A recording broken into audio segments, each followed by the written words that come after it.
We're here with Jamie Lester of Cobham and S-Tec, who, of course, has been doing some amazing work in autopilot and other technologies. And just a few days back at HAI, we were talking HeliSAS. We were. In fact, we had a Bell 407 there that we flew out of the North Las Vegas airport, and we were given demo flights to prospect, and that was extremely successful for us. A lot of Part 27 helicopter owners aren't experienced with Part 27 autopilots for that market. So once we get them in there and we get them flying, they're just amazed with the capabilities of it and the fact that they can actually fly hands-free if it's necessary to grab a chart, for example, or tune a frequency, or if they fly into inadvertent IMC, for example, they can release the controls, and for safety reasons it will go back to a set attitude, which is great. If you can, give me a little bit of background on what it took to bring HeliSAS to market outside of a lot of blood, sweat, tears, and more blood, sweat, and tears. Absolutely. It was started about 7 years, actually, from a gentleman named Roger Ho, who is the brains behind this. And he flies a Robinson R44, and he recognized that there were certain safety aspects associated with being able to have a stability augmentation system, especially in a helicopter like the Robinson helicopters. So he's the brain power behind it, and through a lot of testing, retesting, tons of flight tests on his own Robinson, he was finally able to get that certified, and through a partnership with the gentleman at Chelton at the time, they decided to bring that to market. And then when Chelton, the display sections, and S-Tec autopilots merged together, we were lucky enough to get that product line, and from a sales standpoint, it's one of those products that you absolutely love to sell because there's just nothing else out there like it in that particular market, and it has such great features associated with it that it's just a slam dunk for us. Supporting a new introduction, especially a technology as critical and as complex as HeliSAS, okay, that's got to be keeping you up at nights. What's the deployment going to be like here? Well, we've sold already 100 systems Okay. that are out there flying, and they're flying in various places in the world. We've got installations in Australia. In fact, I took an order here for 4 HeliSASs to go to a company down in Australia that flies down to Antarctica. And we have some in Brazil, our first installations in Europe, and then obviously domestically we have quite a few as well.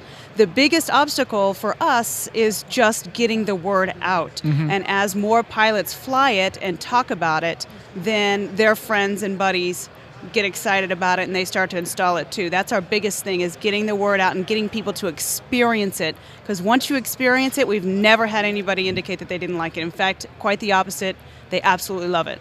They don't even know what they're missing until they get to fly with it. And the helicopter owner, for example, who flew his aircraft to Las Vegas for us to use as a demonstration, said it was so nice to go on a cross country and actually be able to look out and see the scenery. Yeah. Because normally when he does any kind of cross countries in his helicopter, he's flying the helicopter. Oh no, it's balancing a marble on top of a beach ball 24/7. That's all there is to it. Yep. And what I like to say is it's like balancing a marble on the top of a overturned bowl. And with the SAS system, you turn the bowl over, and the marble's always trying to stabilize at the bottom. So, it's just makes it a lot easier. Now, let's face it, Cobham, through its S-Tec group, already has incredible talent in the autopilot game. I had a 55X for forever and a day that was one heck of a tool, especially the way I flew it. I apologize now for the many ways I abused that poor thing, but never once failed on me, and in particular when we did the roll servo, very nice. Yes. Very nice. That's still in the airplane. It's amazing. But with that background and with all the institutional smarts from conventional autopilots and now deploying HeliSAS, are you finding it to be that much of a different set of values to work with corporately? Most of the design was done through Roger Ho, and then we've worked through it as a partnership. Gotcha. But our autopilot control laws guys and the people who work on our autopilot for fixed wing understand still the mentality of the gains tuning and that kind of thing. So it was really an easy transition when it came to the engineering support and the support of our technical team and our customer support department as well, to be able to help our dealers and our end customers with any of the issues that they have. So it's been smooth, and to be honest, knock on wood, we haven't really had any issues at all with HeliSAS that we've delivered so far. Well, you start bringing in so-called related but not quite related technologies to an organization. Usually it's a catastrophe of confusion. Wow, that's impressive. We were lucky with this one. That's really impressive. Yeah. So it's been good for us. We haven't really had any hiccups, and now that we're really going, and momentum's really picked up, it's been great. So. What's the growth path for HeliSAS right now with the market that you've designated a specific set of the market, but do you have designs to go further? We've talked about that. Right now it is a VFR-only system, which is why we're mostly targeting the Part 27 type market. There's really no competition in that market right now, whereas once you start moving up into the IFR, Part 29, you have a lot of guys who are kind of already playing there, and there's some big players. A lot of the OEMs, for example, use their own technology with other actuators and things to install at the OEM level. So we're not quite sure if we're going to branch up into that. We've discussed it. We really just have to sit down and look, probably get some sort of strategic partnership going with an OEM to do something like that. But we do think it could be advantageous because we have such a lightweight system right there that even with being able to start with what we have, which is level A software, so the FCC technically could be installed in a Part 29 and go to IFR standards. So the technology's there. Okay. It would need to be done through a strategic partnership. So. Before we get into other product lines and so forth, if you had to encapsulate what made HeliSAS a unique proposition, what would that be? Probably two or three things. One is the fact that it's so lightweight. It's less than 16 pounds, which makes it ideal. Most of these guys flying a 206, for example, or a 407 or a 350, they're going to care somewhat about weight. So that was very important. Another factor is the fact that it's very easy to install because we're not cutting into any control rods. It's all installed in parallel to the systems right now. So it's cost effective for an owner to use. And then safety. With aviation, safety is key, and this is such a safety enhancement. Outstanding. Tell me what's happening with the 2100. The 2100 we're excited about. As you know, it's a retrofit model, which is a digital autopilot. It is attitude-based. And one of the most recent things that we did is get the ability to interface to the Garmin G500 and G600 when installed on aircraft that we already have an STC on for the 2100, which are things like King Airs, Conquests, etc. So now that we have that partnership, and that's a very popular EFA system that's being interfaced and installed on those models of aircraft as well, it's a good marriage between the two. Any other STCs in mind? We've talked about that. We have some things coming down the pike that I can't really talk about right now, but we definitely... I was so trying to get at least something out. I know, I'm sorry.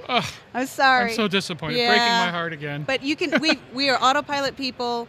We know the autopilot business, and you can bet that we're going to continue to drive technology in that arena. So that's about all I can say about that. Okay. 55X, what's happening with that these days? 55X is still going strong. It's our most popular autopilot out there. In fact, we're running a promotion on the 55X right now and offering all of our end customers $1,000 off if they purchase by, I believe it's May 31st, and then take delivery of that by July 15th. So okay. We like to help out our customers when we can. That's a really capable little system. I so enjoyed flying it. And I mean, the autopilots have always been a love or hate thing with so many different, and you walk to any 10 group, any 10 pilots, you can get 12 different opinions. But 55, we just beat the heck out of it both on the Mooney and on our Cirrus. Yeah, it's a good, solid autopilot. Most of our 55X owners really like it. We go to trade shows all the time, and they come up, I love my 55X. So it's good and it's nice to hear. So. And the IDU 540. The 450. 450, yes, sorry. No, that's okay. A long day. Yes, okay. That's all right. Okay, the IDU, you saw it, I blew it.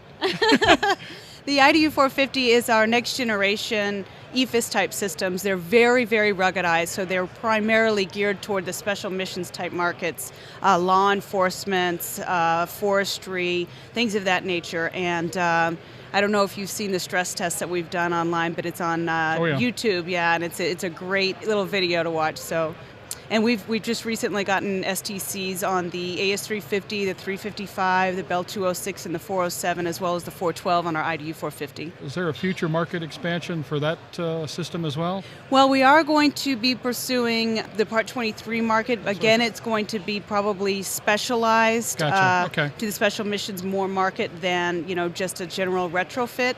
But because we have the STCs, it is available for that. I go back flying that system all the way to the hills of Idaho, if you know what I mean. Yes, exactly. In the Lancer with the guys and the whole bit. Yep. And the fun part was it was great then, and it's still just a really nice system to fly. Yeah, I mean it's designed by pilots for pilots, so that's why it's very inclusive. We try to keep it, again, lightweight as well. That's why so many things are embedded. It's got embedded TAWs and GPS, ADAHRs. All of that's all compact into one specific unit, so you're not installing a lot of LRUs throughout the aircraft, etc. Alrighty. Well, while we've got you for just a few more minutes now, how's the convention been for Cobham? It's been great. I mean, this is one of my personal favorite shows because you just get such good face-to-face networking time with your dealers in one location, and we wouldn't be where we're at if it wasn't for our dealers. So we appreciate that a lot, having this convention. This is a really synergistic industry, very isn't it? much so, yes. Very much so. I mean, it's like a family reunion every year. Well, we appreciate you taking the time to visit us here at Aero-TV, and we wish you continued success, and we'll keep an eye out on the news to see what's new coming down the line from Cobham. Aero-TV's live coverage of the 56th Annual AEA International Convention and Trade Show is brought to you in part by the following sponsors: